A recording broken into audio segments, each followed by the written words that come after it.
नमस्ते दोस्तों। कथा निधि चैनल पर आपका बहुत बहुत स्वागत। हमारी आज की कहानी सुधा चौहान जी की लिखी हुई कहानी है। कहानी का नाम है अपना घर। तो चलिए कहानी शुरू करते हैं। करीब 1 वर्ष पहले सुशीला जी सुधा को अपने बड़े बेटे प्रेम की पत्नी और अपने घर की बहू बनाकर लाई थी। छोटा बेटा मुकेश अभी कुंवारा था। प्रेम के सामने तो सुधा काम करने का दिखावा करती थी और उसके ऑफिस जाने के बाद अपनी माँ से फोन पर बातें करने बैठ जाती थी। घर में वैसे तो बर्तन और साफ सफाई के लिए काम वाली बाई लगी हुई थी, परंतु इसके अतिरिक्त भी तो घर का काफी काम रहता है, जो कि सारा सुशीला जी को ही करना पड़ता था। जब भी सुशीला जी सुधा को अपने काम में मदद करने के लिए आवाज लगाती, तो सुधा कोई न कोई बहाना बनाकर टाल दिया करती। अभी बचपना है, ये सोचकर सुशीला जी भी शुरू शुरू में उसे ज्यादा काम करने को कहती नहीं थी। लेकिन शादी के 1 वर्ष बाद भी सुधा ने किसी भी काम में दिलचस्पी नहीं दिखाई, तो सुशीला जी ने उसे समझाना चाहा था। देखो बेटी, अब अपने मायके से ध्यान हटाकर ससुराल की जिम्मेदारियों को समझो। सुशीला जी का इतना कहने की देर भर थी कि सुधा ने घर में हंगामा खड़ा कर दिया। इस बात को लेकर प्रेम और सुधा के बीच में जोरदार झगड़ा हुआ। उसके बाद से सुशीला जी ने कान पे हाथ धर लिए और सुधा को कुछ भी न कहना ही बेहतर समझा। सुधा दिन भर फोन पर कभी अपनी माँ से तो कभी अपनी सहेलियों से बातें किया करती। अपनी मर्जी के मुताबिक रहती। बस अपने पति प्रेम के घर लौटने के समय पर रसोई घर में जाकर थोड़ा बहुत काम करने का दिखावा करने लगती थी। आज भी वैसा ही हुआ था।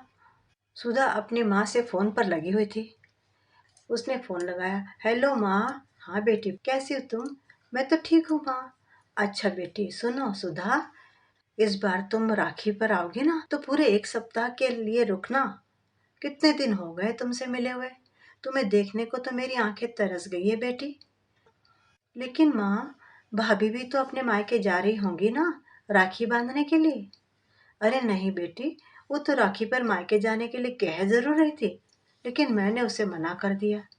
अब तू तो जानती है ना, मेरे घुटने ज्यादा काम नहीं करते।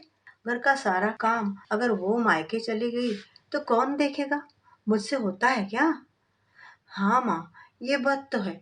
अब इस उम्र में आप कैसे इतना काम कर पाएंगी? सुधा अपने कमरे में बैठकर अपनी माँ से फोन पर बातें कर रही थी। तभी सुधा के कानों में एक जोरदार आवाज आई थी, गुस्से में भरी हुई। सुधा, कहाँ हो तुम? क्या हुआ बेटी? किसकी आवाज है? माँ ने फोन पर उधर से पूछा। माँ, मुझे लगता है कि आज प्रेम ऑफिस से जल्दी आ गए हैं। मैं फोन रखती हूँ, अभी आपसे मैं बात बाद में करूंगी। कहते हुए सुधा ने फोन रख दिया। सुधा, तुम्हें मालूम है ना कि माँ की तबीयत ठीक नहीं रहती, फिर भी घर का काम करने के बजाय तुम यहाँ अपने कमरे में बैठे हो। उधर माँ अकेले सारे कपड़े धो रही है। अरे कुछ तो ख्याल किया करो। माँ ब्लड प्रेशर के मरीज है, उनकी भी तो उम्र हो रही है। कुछ सोचती क्यों नहीं तुम उनके बारे में? सुधा रसोई घर में जाकर चाय बनाने लग गई। आज प्रकाश जल्दी आ गया था, तो अपनी माँ को इस तरह काम करते देखकर वह सुधा पर भड़क उठा था। सुधा अपने पति प्रेम के लिए रसोई घर में चाय बना रही थी। तभी अचानक आंगन से उसकी सासू माँ के चिल्लाने की आवाज आई। क्या हुआ माँ? कहते हुए प्रेम दौड़ता हुआ आया तो देखा कि उसकी माँ सुशीला जी फर्श पर फिसल कर गिर गई थी। उनसे उठा नहीं जा रहा था। प्रेम ने सुधा को आवाज दी और सुशीला जी को सहारा देते हुए कमरे में ले गया। सुशीला जी को पैर में बहुत दर्द हो रहा था, तो उन्हें डॉक्टर के पास ले जाया गया। अरे भगवान का बहुत बहुत धन्यवाद कि हड्डी में कोई फ्रैक्चर नहीं हुआ है, लेकिन पैर में मोच आई है, जिसके कारण उन्हें इतना दर्द हो रहा है। अभी आपकी माताजी को कुछ दिन आराम करने की जरूरत है, डॉक्टर ने बताया। तो प्रेम की सांस में सांस आई। वे लोग सुशीला जी को घर ले आए। सुधा, डॉक्टर ने माँ को 1 सप्ताह तक बिस्तर से उठने को भी मना किया है, इसलिए तुम्हें भी माँ का खास ख्याल रखना होगा। उन्हें कोई तकलीफ नहीं होनी चाहिए। प्रेम ने सुधा को हिदायत दी, तो उसने हाँ में सर हिला दिया। आज इस बात को 3 दिन हो चुके थे। क्या बताऊं माँ, जब से मेरी सास बिस्तर पर पड़ी है, मेरे सर पर तो मुसीबत पड़ गई है। सारा दिन काम करते करते मैं बुरी तरह थक जाती हूँ। पूरे 3 दिन हो गए हैं, न जाने कब उठने का नाम लेंगी ये बिस्तर से। सुधा ने अपनी माँ से फोन पर कहा तो वो बोली, बेटी मुझे तो लगता है कि तेरी सास को कोई चोट वोट लगी ही नहीं, यूं ही नाटक किए बिस्तर पर पड़ी है। तुझे ज्यादा काम करने की जरूरत नहीं है, बैठे बैठे उन्हें यूं ही खिलाती रहेगी तो फिर तो तेरी सास बिस्तर से उठने का नाम ही नहीं लेंगी।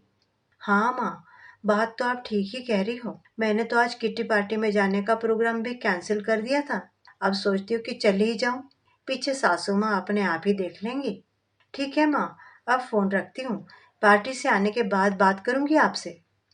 घर का काम छोड़कर सुधा शाम के समय पार्टी में चली गई। उसे लगा था कि प्रेम को आने में अभी बहुत वक्त है, लेकिन उसे यह याद नहीं रहा कि 3 दिन बाद डॉक्टर ने सुशीला जी को फिर से दिखाने के लिए कहा था।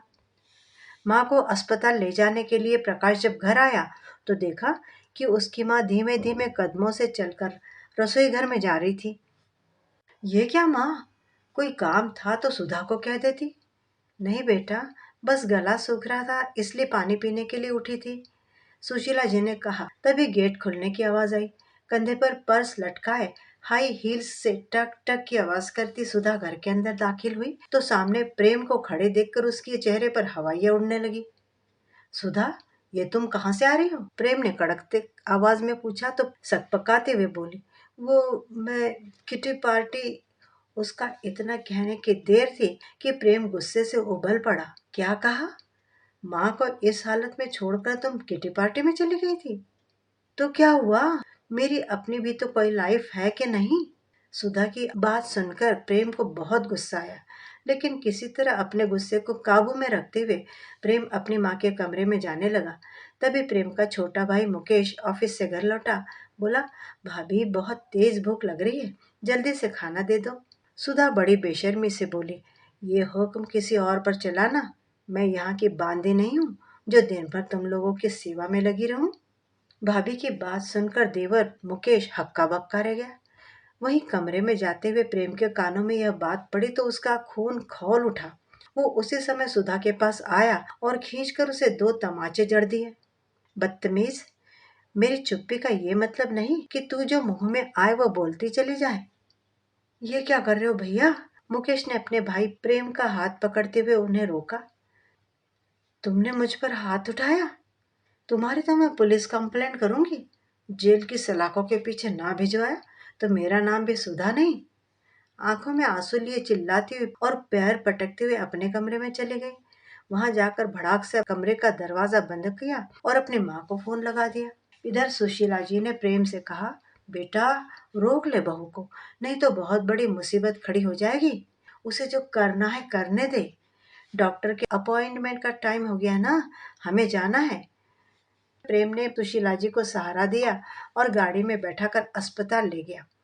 इधर फोन आया। अच्छा, उसकी इतनी हिम्मत? तू जल्दी से फोन रख और अपना बैग तैयार कर, मैं अब भी तुझे लेने के लिए वहां पहुंच रही हूँ। मीरा, बहू मैं सुधा को लेने के लिए जा रही हूँ। समझते क्या ये लोग अपने आप को? ऐसा कहकर वे घर से बाहर निकल गई। थोड़ी देर के बाद ही उनके पति और बेटा जब दुकान से वापस आए तो यहाँ वहाँ देखकर मीरा से पूछा, बहू तुम्हारी माँ नजर नहीं आ रही, कहीं कहीं गए हैं क्या? जी बापूजी, माँ जी तो सुधा को लेने के लिए गई हैं। ये सुनकर ससुर जी ने कहा, सुधा को लेने गई है? अच्छा, रक्षाबंधन आ रहा है इसीलिए लेने गई होगी। नहीं बाबूजी, सुधा का फोन आया था, शायद उनके घर में फिर से लड़ाई झगड़ा हो गया है। ये सुनकर वे और उनका बेटा दोनों ही चिंता में पड़ गए। फिर उनके बेटे मुकेश ने कहा, लेकिन इतनी जल्दीबाजी करने की क्या जरूरत थी? कम से कम ये तो पता करना चाहिए था कि गलती किसकी है। तब उसके पिता ने कहा, लेकिन बेटा अपनी बेटी को परेशानी में देख कर रहा भी तो नहीं जाता ना, कुछ दिन यहाँ रह लेगी तो मामला शांत पड़ जाएगा। ऐसा कहकर वे हाथ मुंह धोने चले गए। फिर मुकेश ही बोला, माँ भी हद करती है, उन लोगों के बीच लड़ाई हुई नहीं कि माँ तो जैसे तैयारी बैठी थी सुधा को घर लाने के लिए, और जब सारी बात सुनेंगे तो मालूम पड़ा कि गलती सुधा की ही है। ये तो है, माँ जी को उसकी गलती नजर ही नहीं आती। चलो छोड़ो, आप ज्यादा चिंता मत करो, फ्रेश हो जाओ, मैं खाना लगाती हूँ। कहकर मीरा रसोई घर में खाना लगाने चली गई। करीब 2 घंटे के बाद में सुधा की माँ सुधा को लेकर घर पहुंची। उस समय सुधा के पिता बाहर चारपाई पर लेटे हुए थे। यहाँ मैं अपनी बेटी के लिए परेशान हूँ और आप तो चैन की नींद सो रहे हैं। वो बड़े गुस्से में अपने पति से बोली तो उनकी नींद खुल गई। अरे सुधा बेटी, आ गई तुम? आओ आओ बैठो। लेकिन तुम लोगों को आने में इतनी देर कैसे हो गई भगवान? मोहनलाल जी ने पूछा तो उनकी पत्नी बोली, एक जरूरी काम और निपटाना था, बस वही करने में समय लग गया। जरूरी काम? ऐसा कौन सा जरूरी काम था? तब सुधा बात पलटते हुए बोली, बाबूजी, आपको तो अपनी बेटी की चिंता ही नहीं है। ये तो मेरी माँ ही है जो मेरा इतना ख्याल रखती है। बेटी, मेरे रहते तुझे चिंता करने की कोई जरूरत नहीं है। उनको तो मैं ऐसा सबक सिखाऊंगी ना कि जिंदगी भर याद रखेंगे। तू यहाँ पर आराम से रह। कोई काम करने का दिल करे तो कर, नहीं तो मत करना। कोई तुझे कुछ नहीं कहेगा यहाँ। देखो तो मेरी फूल सी बच्ची कितनी कमजोर हो गई है। अपनी पत्नी की बात सुनकर मोहनलाल जी बोले, अरे हमने अपनी बेटी की शादी की है, बेचा थोड़े ही है। अपनी बेटी की 2 रोटी हमें क्यों भारी लगेंगी? हाँ बेटी, तू यहीं बैठ, मैं तेरी भाभी को चाय नाश्ता लेकर आने को कहती हूँ, उसकी माँ ने कहा। तब सुधा बोली, माँ मैं भी अंदर आ रही हूँ, थोड़ी देर आराम करूंगी। आंगन में बिछी हुई कुर्सी पर सुधा की दादी माँ भी बैठी हुई थी। वो ये सब कुछ देख रही थी। अपनी बहू और पोती सुधा के अंदर जाने के बाद उन्होंने अपने बेटे से कहा, देख मोहन, ये जो कुछ भी हो रहा है ना, अच्छा नहीं हो रहा है। बेटी को इतनी शह देना अच्छी बात नहीं है। मैं बहू को कुछ कहूंगी तो वो उल्टा मुझ पर ही बरस पड़ेगी, इसलिए उसे तू समझा। हाँ अम्मा, तुम चिंता मत करो, सब ठीक हो जाएगा, कहकर मोहनलाल जी कमरे में चले गए। सुधा के लिए चाय लेकर जब उसकी भाभी मीरा कमरे में आई तो उसके पास बैठते हुए बोली, सुधा, ऐसी भी क्या बात हो गई थी? क्या बताऊं भाभी, ऐसी सास तो किसी दुश्मन को भी ना मिले। ना जाने मेरे पीठ पीछे मेरे पति को क्या पट्टी पड़ाती हैं कि वो तो ऑफिस से आते ही मुझ पर भड़क जाते हैं, मेरे साथ मारपीट करने लगते हैं। उन्हें तो सिर्फ मुझ में कमियां ही कमियां नजर आती हैं। दुख और परेशानी नजर आती है तो सिर्फ अपनी माँ की। अरे सुधा, लेकिन छोटी मोटी बातें तो हर घर में होती रहती है। तुम्हें शांति और प्यार से काम लेना चाहिए था। अपने पति को प्यार से समझाती तो वो जरूर समझते। अरे भाभी, आपको क्या लगता है, क्या मैं अपना घर बसाना नहीं चाहती? वही मुझे समझने को तैयार नहीं तो मैं क्या करूं? भाभी, भैया तो बहुत अच्छे हैं जो तुमसे प्यार से बातें करते हैं, लेकिन सभी लोग तो एक जैसे नहीं होते ना। कोई बात नहीं सुधा, तेरे भैया उनसे बात करेंगे, तब सब ठीक हो जाएगा। मीरा ने कहा तो प्रिया बोली, भाभी, ये तो मैं हूँ जो उन लोगों को सहन कर रही हूँ। अगर ऐसी सास और ऐसा पति तुम्हें मिल जाते ना, तब तुम तो उन्हें 2 दिन भी ना झेल पाती। नहीं सुधा, ऐसी बात नहीं है। अपना घर बसाने के लिए थोड़ा सा झुकना भी पड़े तो कोई हर्ज नहीं होता, सहन करना भी पड़े तो कोई हर्ज नहीं होता। और कितना झुकूं भाभी? अब तुम ही देखो, मेरी माँ तुम्हारा कितना ख्याल रखती है, और वहां मेरी सास है जो मेरे पति को मेरे खिलाफ उकसाती है। दूसरों को समझाना बहुत आसान है, जब खुद पर बीतती है ना, पता तो तभी चलता है। जब सुधा ने ऐसा कहा तो मीरा फिर चुप ही रह गई। वो कुछ नहीं बोली। समझ गई थी वो समझ गई थी कि सुधा कोई भी बात सुनने को तैयार ही नहीं है। अच्छा सुधा, ठीक है, मैं खाना लगाती हूँ, कहते हुए वह वहां से उठ गई। अगले दिन रक्षाबंधन का त्योहार था, इसलिए सुबह जल्दी उठकर मीरा ने रसोई घर में सारे पकवान बनाकर रख दिए। सुधा ने अपने भाई को राखी बांधी, फिर भाई और पिता दोनों दुकान पर निकल गए। इधर घर में मीरा अपनी सास और ननद को खाना देकर रसोई घर में बर्तन साफ करने में लग गई। तब उसकी सास अपनी बेटी सुधा से बोली, देखो बेटी, मैंने कहा था ना, मायके में रहते हुए तुझे किसी भी तरह की कोई तकलीफ नहीं होगी। सुकून से बैठकर खाना खाना और आराम करना। उधर सुधा के ससुराल में प्रेम के पास फोन आया। हेलो, क्या आप मिस्टर प्रेम बोल रहे हैं? मैं पुलिस थाने से बात कर रहा हूँ। आपके खिलाफ एक शिकायत आई है, जल्दी से जल्दी यहाँ पहुँच जाइए। पुलिस थाना, और पुलिस थाने से किसी की आवाज़ सुनकर तो प्रेम की हैरानी का ठिकाना न रहा। सुशीला जी भी सुनकर परेशान हो गई। प्रेम थाने जाकर आया। तब सुशीला जी ने उससे पूछा, क्या बात थी बेटा, पुलिस वालों ने कुछ कहा है क्या तुमसे? क्या कहा? प्रेम ने हताशा भरे स्वर में बताया, कहना क्या था माँ, सुधा और उसके घर वालों ने हमारे खिलाफ पुलिस में शिकायत दर्ज कर दी है और ये भी कहा है कि दहेज को लेकर हम लोग आए दिन उसके साथ मारपीट कर रहे हैं। क्या? लेकिन बेटा, हमने तो कभी दहेज का जिक्र तक नहीं किया। सुशीला जी ने कहा तो प्रेम बोला, हाँ माँ, सुधा और उसके घर वाले दहेज के नाम पर हमें झूठे केस में फंसाना चाह रहे हैं। बेटा, मैं तो कहती हूँ एक बार चलकर उनसे बात कर लेते हैं, बात ऐसे ही सुलझ जाए तो ही अच्छा है। नहीं माँ, मैं उन लोगों के सामने झुकूंगा नहीं, प्रेम ने कहा तो उसका भाई, माँ की बात बिल्कुल सही है भैया, अगर कोर्ट केस में हम लोग फंस गए तो निकलना मुश्किल हो जाएगा। आज शाम को चलते हैं ना हम भाभी के मायके, और आमने सामने बैठकर बात कर लेंगे। प्रेम को भाई की बात ठीक लगी, माँ की सलाह भी सही लगी। उधर सुधा के मायके में जब शाम को मोहनलाल जी घर लौटे तो सुधा ड्राइंग रूम में बैठी हुई टीवी देख रही थी। उसकी माँ भी वहीं जमकर बैठी हुई थी। अपनी बेटी के पास बैठते हुए मोहनलाल जी बोले, बेटी, मैं तो कहता हूँ कि तुम लोग प्यार से ये मामला सुलझा लो तो ही अच्छा है। सुधा ने दृढ़ता से कहा, नहीं बाबूजी, मेरी सासू माँ दिन भर बैठकर आराम करे और मैं कोल्हू के बैल की तरह पीसती रहूं, ये मुझसे नहीं होगा। लेकिन बेटी, घर का काम करने में क्या हर्जा है, बुराई क्या है? तभी उसकी माँ बीच में बोल पड़ी, आखिर आप चाहते क्या है? हमारी बेटी उस नरक में जाकर घुट घुट कर जीती रहे। उनकी बात सुनकर सुधा की दादी बोली, अरे बहू, तुम किस बात को कहाँ ले जाती हो? मोहन यही तो कह रहा है ना कि मिलजुल कर रहने से बड़ा सुख और कोई नहीं है। आमा, ये हमारी बेटी का मामला है, इसलिए अपना मुंह बंद ही रखो। जो दो रोटी मिलते हैं चुपचाप खाओ और राम का नाम जपो, नहीं तो अच्छा नहीं होगा। अभी उनकी ये सारी बातें चल ही रही थी कि दरवाजे की घंटी बजी। मीरा ने जाकर दरवाजा खोला तो सामने प्रेम अपनी माँ के साथ खड़ा था। मीरा ने सुशीला जी के पैर छूकर आशीर्वाद लिया और उन्हें लेकर अंदर आई। मोहन लाल जी ने उन्हें बैठने को कहा।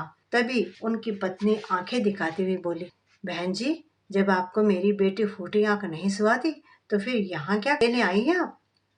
सुशीला जी ने बड़ी विनम्रता से कहा, देखिए बहन जी, आराम से बैठकर बात करते हैं, तभी तो कोई हल निकलेगा। हमें भी तो पता चले आखिर हमसे ऐसा क्या कसूर हो गया जो आपने इतना बड़ा कदम उठाया। सास की बात सुनते सुधा तपाक से बोले, अरे नहीं नहीं, कसूर आपका थोड़ी ना है, कसूर तो मेरा है।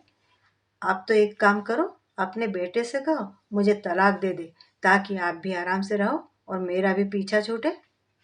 सुधा, ये तुम अपनी सास से किस तरीके से बात कर रही हो? मोहनलाल जी ने कहा। तो उसकी माँ बीच में बोली, और कैसे बात करें इन लोगों के साथ? हमारी बेटी को इतना परेशान करके रखा है तो क्या उनकी आरती उतारेंगे हम? तभी प्रेम अपनी चुप्पी तोड़ते हुए बोला, माँ जी, किसने किसको परेशान कर रखा है ये तो हम ही जानते हैं। ऊपर से आप लोगों ने दहेज की झूठी शिकायत हमारे खिलाफ दर्ज करवा दी। ये बात सुनकर मोहनलाल जी की हैरानी का ठिकाना न रहा। उधर सुधा का भाई और भाभी हक्के बक्के खड़े थे। किसी को इस बारे में कुछ मालूम ही नहीं था। लेकिन हमने तो कोई शिकायत नहीं की, मोहनलाल जी ने कहा। तो उनकी पत्नी बोली, शिकायत मैंने की है, मेरी बेटी पर हाथ उठाने की हिम्मत कैसे हुई इन लोगों की? इतने में मीरा सबके लिए चाय बना कर ले आई।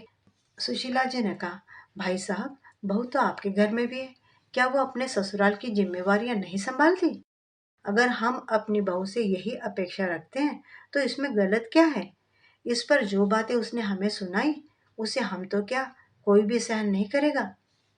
सुधा की माँ गुस्से में बोली, अरे मैंने तो अपनी बहू को बेटी की तरह रखा है, लेकिन आपने तो कभी अपनी बहू को बेटी समझा ही नहीं। सुशीला जी ने हाथ जोड़ते हुए कहा, ठीक है बहन जी, सारी गलती मेरी।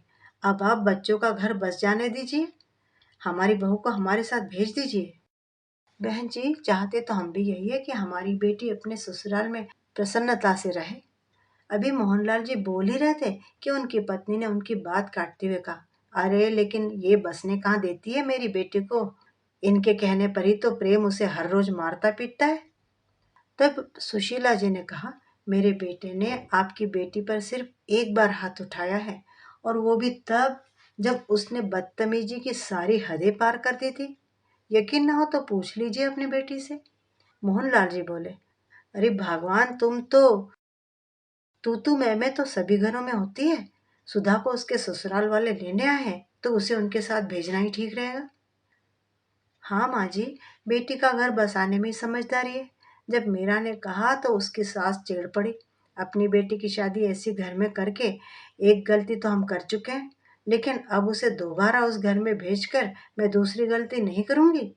और बहन जी, आप जिस मुंह से यहाँ आई हो उसी मुंह से वापस चली जाओ। मैं अपनी बेटी को आपके साथ हरगिज नहीं भेजूंगी। सुधा के भाई ने अपनी माँ को मनाने की लाख कोशिश की, समझाना चाहा, लेकिन ना तो वे मानी और ना ही सुधा खुद ही जाने को तैयार थी। ये सब देखकर प्रेम बोला, बस माँ, अब यहाँ खड़े रहकर हम लोग अपनी और बेइज्जती नहीं करवाएंगे। अभी के अभी यहाँ से वापस चलो। जाते जाते सुशीला जी ने मोहनलाल जी से कहा, भाई साहब, मैं तो ये सोचकर आई थी कि अब आप ही इस बात का कोई हल निकालेंगे, लेकिन यहाँ तो आपकी ही कोई सुनने को तैयार नहीं है, तो हमारी क्या सुनेंगे। हो सके तो पुलिस को दी गई झूठी शिकायत वापस ले लीजिए। अच्छा, हम चलते हैं। अरे नहीं बहन जी, बैठिए। आप अभी नहीं जाइए, बैठकर बात करते हैं। मोहनलाल जी ने ऐसा कहा, लेकिन प्रेम अपनी माँ सुशीला जी को लेकर वापस चला गया। मोहनलाल जी अपनी पत्नी से बोले, थाने में जो तुमने शिकायत की है उसे अभी के अभी जाकर वापस लो। अरे मुझे जो करना है मैं देख लूंगी, आप तो अपना काम करो। अरे भगवान, मुझे नहीं लगता कि तुम अपनी बेटी का घर बसने दोगी।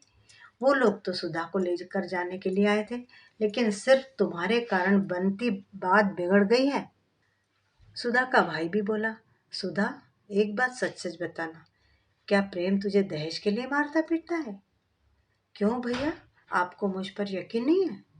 सुधा ने कहा तो उसकी माँ बोली, इन सब बातों के लिए घर के बड़े बैठे हैं, तुझे इसमें पंचायत करने की जरूरत नहीं है। माँ, घर के बड़े अगर संभाल सकते तो बात को संभाल लेते और सुधा को उसके ससुराल वालों के साथ भेज देते। सुनकर सुधा बोली, बाबूजी, आप सब लोग मिलकर मुझे फांसी पर क्यों नहीं चढ़ा देते?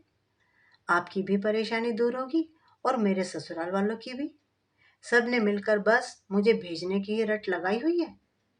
एक बस माँ है जो मुझे समझती है। मीरा ने समझाना चाहा, हम तुम्हारे घर के लोग हैं, तुम्हारा भला चाहते हैं। तुम खुद ही सोचो, हमेशा के लिए मायके में तो नहीं रहा जा सकता ना। अरे वाह भाभी, आपको अच्छा घर वर मिल गया है ना, तभी आपके मुंह में जबान आ गई है।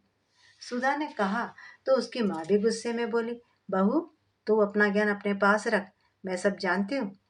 तू जा अपना रसोई में काम देख। मीरा चुपचाप रसोई घर में चली गई और मोहनलाल जी अपने बेटे के साथ किसी काम से बाहर निकल गए। बेटी, मेरी एक बात सुन ले। मेरे रहते हुए तो तेरी भाभी कुछ तुझे कहने से रही, और अगर घर में किसी ने भी तुझे कुछ कहा तो मैं उसे अच्छी तरह देख लूंगी, समझा दूंगी। माँ से यह सुनकर सुधा आंखों में आंसू लिए बोली, माँ, इस घर का कोई भी सदस्य मुझे यहाँ देखकर खुश नहीं है।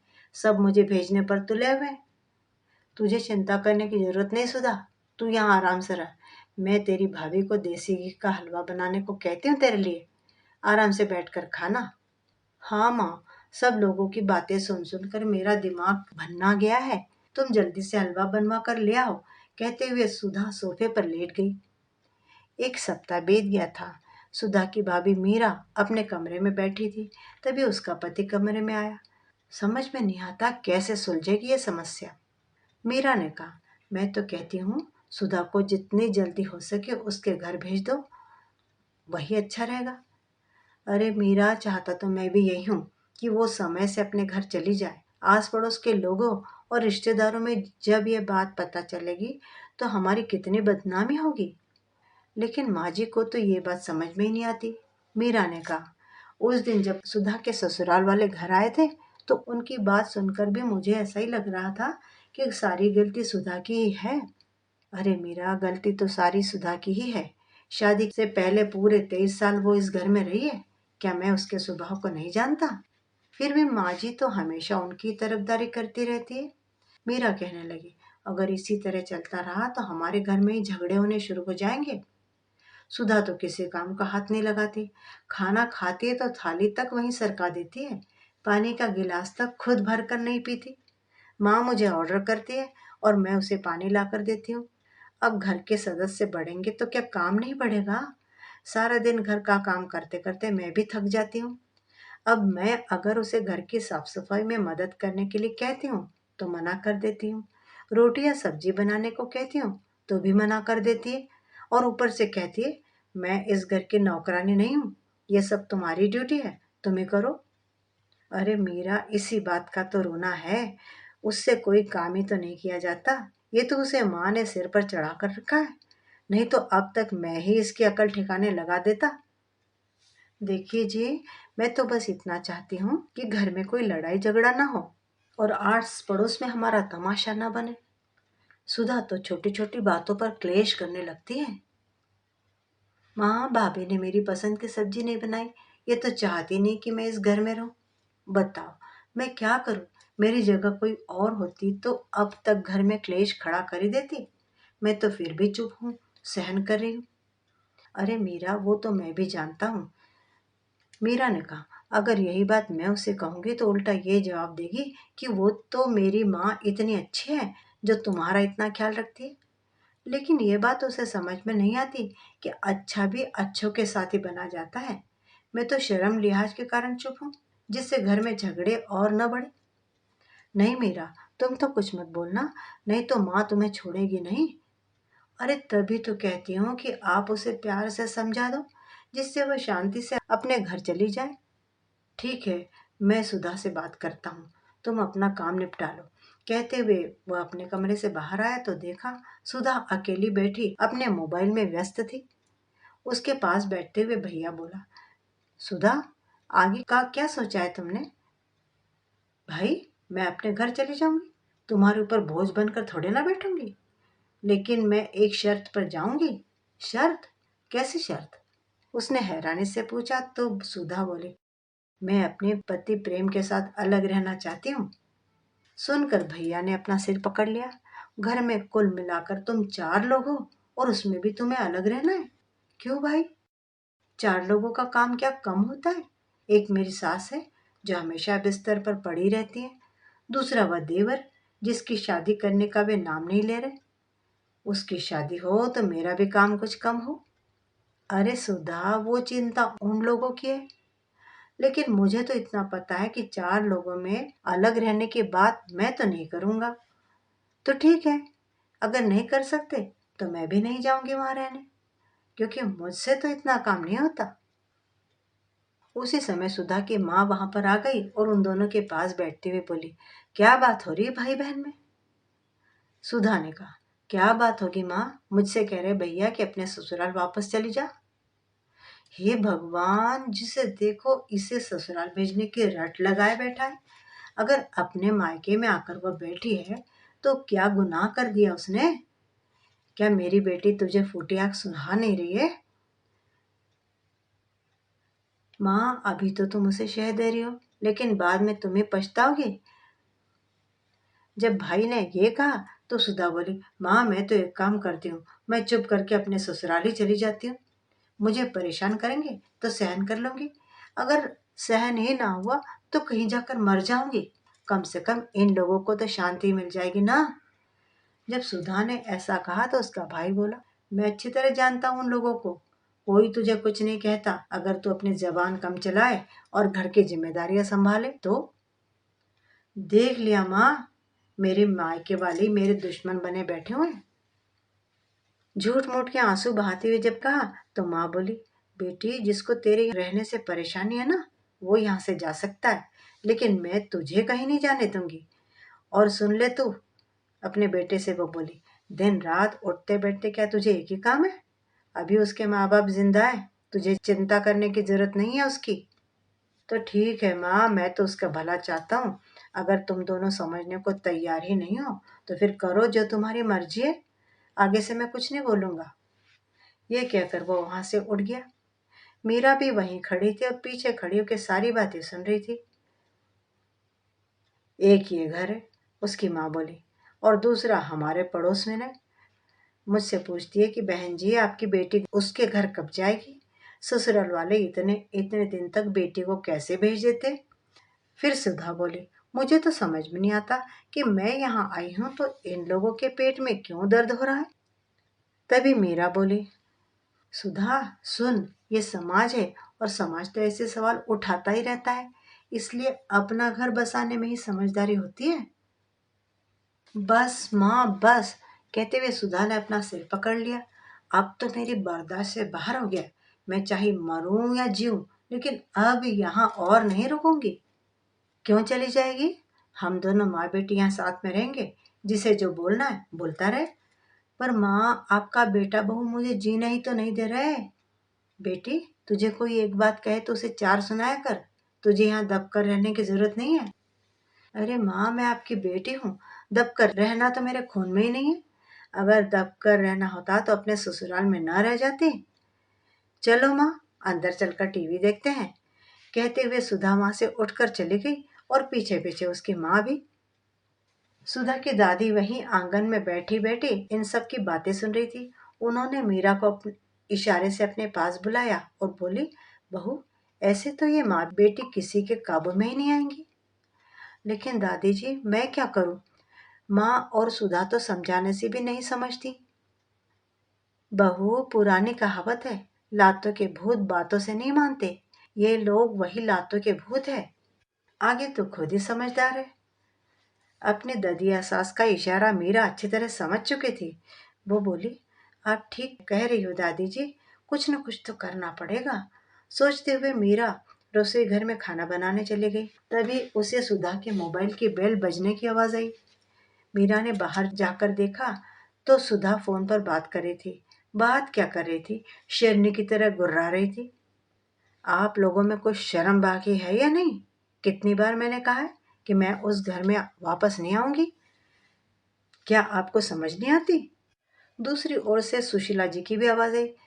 सुधा बेटी, आगे से इस घर में तुम्हें कभी कोई तकलीफ नहीं होगी। प्रेम भी तुमसे कोई गलत व्यवहार नहीं करेगा। सारे गिले शिकवे भूलकर वापस आ जाओ बेटी। तभी सुधा के हाथ से फोन लेते हुए उसकी माँ बोली, बहन जी, अगर आप चाहती है कि मेरी बेटी वहां वापस आ जाए तो हमारी एक शर्त है। अगर प्रेम मेरी बेटी के साथ अलग घर बसा कर रहे तो मैं अपनी बेटी को वापस भेजने को तैयार हूँ। आपसे और आपके छोटे बेटे से उसका कोई सरोकार नहीं रहेगा। ये क्या कह रही है बहन जी? मैं भला अपने बेटे बहू से अलग कैसे रह सकती हूँ? तो ठीक है, फिर रिश्ता तोड़ देने में ही भलाई है। रखो अपने बेटे को अपनी गोद में बिठाकर। कहते हुए सुधा की माँ ने फोन पटक दिया। रसोई घर में खड़ी हुई मीरा ये सारी बातें सुन रही थी। वो मन ही मन बोली, ये दोनों समझती हैं कि यही शेर हैं, लेकिन इन्हें नहीं पता कि कोई इनके लिए सवा शेर भी निकल सकता है। अब देखो तुम दोनों, मैं क्या करती हूँ। थोड़ी देर के बाद ही माँ बेटी शॉपिंग करने के लिए बाजार चली गई और करीब 2 घंटे के बाद मैं घर वापस आई। उस समय मीरा अपने कमरे में आराम से सो रही थी। इधर उधर और किचन में मीरा को न देखकर और किचन को ठंडा देखकर सुधा गुस्से से उबलती हुई उसके पास पहुंच गई। बोली, क्यों महारानी, अपना अपना खाना बनाकर खा भी लिया और हम लोगों का बनाया ही नहीं। बाकी सब लोगों के कपड़े भी धो दिए, पर मेरे कपड़े वहीं मैले के मैले पड़े हुए। हाँ तो मैं तुम्हारी नौकर नहीं हूँ? अब से अपना काम खुद कर लिया करना। मीरा ने भी आंखें तरेरते हुए कहा। लो, इसमें नौकर वाली क्या बात हो गई? घर का काम है, वो तो तुम्हें करना ही पड़ेगा। सुधा गुस्से से चिल्लाई तो मीरा बोली, क्यों, क्या तुम मुझे यह काम करने की तनख्वाह देती हो क्या? तनख्वाह किस बात की? घर की बहू हो, काम तो करना ही पड़ेगा तुम्हें। अच्छा, तो क्या तुम किसी के घर की बहू नहीं हो? अपनी जिम्मेदारियों से भाग कर तुम क्यों यहाँ आकर बैठ गई? अब से तुम अपना काम खुद करोगी। मुझ पर रौब जमाने की जरूरत नहीं है। अब अपनी जबान पर ताला लगाओ और अपना काम करना शुरू कर दो। अरे क्या हो क्या रहा है ये सब? और मीरा बहू, तुम अपने ननद से ये किस तरह से बात कर रही हो? माँ जी, मैं तो वैसे ही बात कर रही हूँ जैसे करनी चाहिए। अब सुधा इस घर में रहेगी तो उसे अपना काम खुद ही करना पड़ेगा। अच्छा, अब मेरी बेटी घर का काम करेगी और घर की बहू दिन रात आराम फरमाएगी। अरे नहीं माँ जी, मैं भी काम करूंगी, लेकिन सिर्फ अपना और अपने परिवार का, घर में आने वाले मेहमानों का नहीं। अपनी भाभी के मुंह से यह बात सुनकर सुधा का खून खौल उठा। तुम्हारी हिम्मत कैसे हुई मुझे मेहमान कहने की भाभी? ये घर तुमसे पहले मेरा है। जी नहीं, तुम्हारा घर वो है जिसे तुम छोड़कर यहाँ आकर बैठ गई हो। माँ, आपने अपनी बहू को कुछ ज्यादा ही सिर चढ़ा लिया है। दो चार थप्पड़ लगाकर इसकी अकल ठिकाने क्यों नहीं लगा देती? सुधा ने कहा। अच्छा, हाथ उठाना तो दूर, हाथ लगाकर भी देखो। अभी के अभी 100 नंबर पर डायल करती हूँ और आपकी शिकायत करूंगी कि मेरी सासू माँ और ननद दहेज के लिए मेरे साथ मारपीट करते हैं। फिर पता चलेगा किसकी अकल ठिकाने आती है। उसी समय मोहनलाल जी और उनका बेटा मुकेश भी घर पहुंच गए। लड़ाई झगड़े की आवाज सुनकर जैसे ही मोहनलाल जी कमरे के अंदर जाने लगे, तभी मुकेश ने उन्हें रोक दिया। बेटा, अंदर जाकर मामला सुलझाना पड़ेगा, नहीं तो घर का सत्यानाश हो जाएगा। अरे पिताजी, घर का नाश तो पहले ही हो रखा है, अब सुधरने का समय है। आप बस यहीं खड़े रहकर देखते जाइए। तभी सुधा की माँ की आवाज आई। क्या? हमने कब मांगा तुमसे दहेज? तुम हमारे खिलाफ झूठी कंप्लेंट दर्ज करवाओगी? हाँ, क्यों नहीं? आखिर यह सब कुछ मैंने आपसे ही तो सीखा है। मीरा की बात सुनते ही सुधा की माँ अपनी बातों में मिश्री घोलते हुए बोली। अरे बहू, घर में यूं छोटी मोटी बातें तो चलती रहती है, उन्हें आपस में बैठकर सुलझा ले तो ही अच्छा है। अच्छा माँ जी, ये ज्ञान की बातें तब कहाँ गई थी जब सुधा के ससुराल वाले यहाँ उसे लेकर जाने के लिए आए थे? मीरा का जवाब सुनकर सुधा और उसकी माँ स्तब्ध खड़ी रह गई। उनसे कुछ बोलते न बन पड़ा। चलो, अब दोनों जल्दी से घर के काम में लग जाओ। बहुत आराम कर लिया माँ बेटी ने, कहते हुए मीरा कमरे से बाहर चली गई। तो उसी समय मोहनलाल जी और उनका बेटा घर के अंदर आए। चल बेटी सुधा, हम दोनों मिलकर काम निपटा लेते हैं। माँ ने कहा तो सुधा बोली। माँ, अपना काम आप देखो, मैं तो अपने घर वापस जा रही हूँ। बाबूजी, आप अपने दामाद को फोन लगा दीजिए कि वो आकर मुझे ले जाए। हाँ बेटी, ये तो तूने बिल्कुल सही फैसला लिया। मैं अभी प्रेम को आने के लिए कहता हूँ। ये कहकर मोहनलाल जी ने खुशी खुशी प्रेम को फोन लगाया। तब दूसरी ओर से जो बातें उन्हें सुनने को मिली, सुनकर उनकी हैरानी का ठिकाना ना रहा। फोन रखते हुए वो बोले। अरे भगवान, एक बात तो बताओ, क्या कल सुशीला जी का फोन आया था? हाँ, फोन तो आया था, सुधा को वापस आने के लिए कह रही थी। अच्छा, तो तुमने क्या कहा? मोहनलाल जी ने गुस्से में पूछा। तब वे कुछ बोल न पाई। तभी मोहनलाल जी ने अपनी पत्नी के गाल पर एक जोरदार तमाचा लगाया और बोले। तुम माँ हो या दुश्मन सुधा की, अपनी बेटी की, जो अपनी बेटी का घर बसने ही नहीं देती? हमारे घर से बेइज्जत होकर जाने के बावजूद उन्होंने फिर से फोन किया और उनके सामने तुमने एक नई शर्त रख दी कि पहले घर का बंटवारा करो, फिर हमारी बेटी वापस जाएगी। उसी समय सुधा बोली। अरे बाबूजी, अब मैं जा तो रही हूँ, फिर माँ का कसूर क्यों निकाल रहे हैं? तभी एक और झन्नाटेदार थप्पड़ सुधा के गाल पर भी पड़ा। तभी सुधा की दादी बोली। अरे मोहन, अगर यही थप्पड़ तूने पहले लगाए होते तो आज सुधा का घर उजड़ने की नौबत ही ना आती। गुस्से में उबलते हुए मोहन लाल जी भी चिल्लाए। बदतमीज लड़की, अब प्रेम तुम्हारे साथ कोई रिश्ता नहीं रखना चाहता। अपने बेटे प्रेम की चिंता में सुशीला जी की तबीयत इतनी बिगड़ गई कि वो आईसीयू में भर्ती है। यह सुनते ही सुधा की आंखें खुली की खुली रह गई। गुस्से में मोहनलाल जी आगे बोले। अगर सुशीला जी को कुछ हो गया तो उनकी उस हालत की जिम्मेदार सिर्फ और सिर्फ तुम दोनों माँ बेटी होंगी, और उसके बाद प्रेम तुम्हें कभी अपनाएगा भी नहीं। सुधा सुधा रोते हुए बोली। बाबूजी, मैं अभी के अभी अपने ससुराल वापस जा रही हूँ, चाहे मुझे उनके आगे हाथ जोड़ने पड़े, पैर पड़ने पड़े, चाहे नाक रगड़नी पड़े, चाहे लाख माफी क्यों न मांगनी पड़े, पर मैं अपनी गृहस्थी उजड़ने नहीं दूंगी बाबूजी। ऐसा कहते हुए सुधा उठी और अपना बैग उठाकर अपने मायके के दरवाजे से बाहर निकल गई। सुधा की दादी ने कितनी सही बात कही थी। समय पे लगाई गई डांट फटकार या जरूरत पड़े तो चपत या तमाचा बहुत जरूरी होता है बच्चों को सही रास्ते पर चलने के लिए। आपकी क्या राय है इस बारे में? अभी आप सुन रहे थे सुधा चौहान जी की लिखी कहानी अपना घर। आपको कहानी कैसी लगी? उम्मीद करती हूँ कि कहानी ज़रूर अच्छी लगी होगी। अपनी राय कमेंट बॉक्स में ज़रूर लिखिएगा। कहानी अच्छी लगी हो तो लाइक भी कीजिएगा और अपने दोस्तों को जिन्हें अच्छी कहानियाँ पढ़ने का शौक है उनसे शेयर भी कीजिएगा। चैनल पर नए हैं तो चैनल को सब्सक्राइब भी ज़रूर कर लीजिएगा। कहानी सुनने के लिए बहुत बहुत धन्यवाद। आपका दिन शुभ हो।